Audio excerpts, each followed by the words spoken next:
much. Thanks. Have a seat. Thank you so much. That was, oh, now I know why they wear helmets. You mess up your hair when you go through those things. I have got, what about the Super Bowl fever? Everybody got the fever? Oh, man. Oh, I've got the fever bad.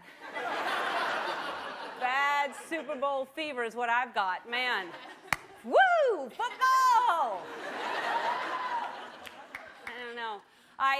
It's a fever that I can feel it. Everybody's all excited about it, and I don't know a lot about football. I've said that before, but it's a fever. I know that, and it's you starve a cold and you feed a fever. So everybody's shopping. Everybody's out trying to feed the fever. People are in the grocery stores. I'm stocking up.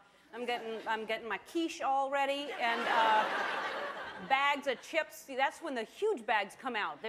Everything's super because it's the Super Bowl, so it's the super huge chips, gigantic. You're walking out of the store with one bag of chips that size, and then there's huge tubs of salsa and, of course, beer. You got to have beer. That's and yeah. You drink some beer or some beers. You hear people say when they had beers, and that doesn't sound right. It's not right to say I had beers. I think you have to say like a few beers, or again, if you're homeschooling it, you have to put that in front of it. I had some beers. You can't just say I had beers. It's safer just to have a six-pack. That way you can say I had a six-pack. And because that comes, it's six-pack, and I know it's a case of beer, right? And it's a batch of margaritas, so is it a herd of bourbon? How much is, what is it? And then if you're gonna have a Super Bowl party, obviously everyone knows this, that the person who has the Super Bowl party is the person with the biggest TV set. You have to have the gigantic screen, and then you're the designated party house, because you can't watch the Super Bowl on a tiny TV. That's just not, you ever go into the kitchen, how people have TVs in the kitchen and they're always the small ones? So you're trying to keep, you don't want to lose anything, but you're in the kitchen and all of a sudden it looks like ants. It looks like you're on the Discovery Channel all of a sudden. It doesn't look like football players at all. It just looks like ants on the field because it's just so tiny.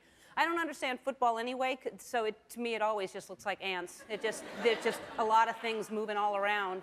And when they're talking about the guy, I don't even know which guy they're talking about, because there's too many people on the field. I don't know anything, I don't know how it got started, but in tennis, there's one person on each side of the net.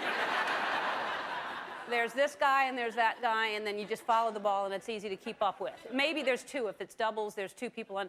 But can you imagine that many people on each side of the net playing tennis? That would be chaos playing tennis, that many people just knocking the hell out of a ball.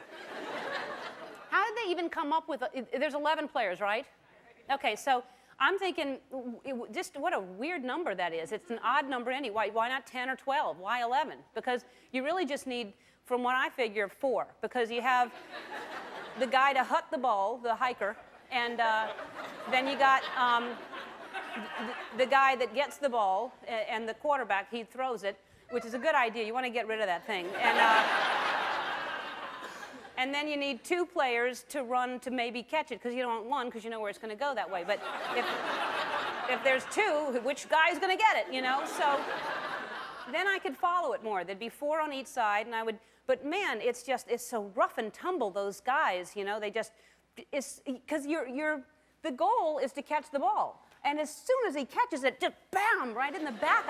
It just looks like it hurts so bad. Why would you want that to happen?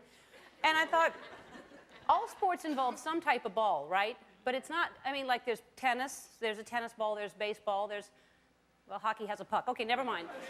But the football, I just don't understand why anybody would want to get knocked down like that. I don't even care who wins. I just want them to go across. I want them both to win. I hope they both win, because I want them to get across the finish line. And then that's my favorite part, is when they celebrate, because they get across the finish line and they do that little dance thing. They kind of just start celebrating.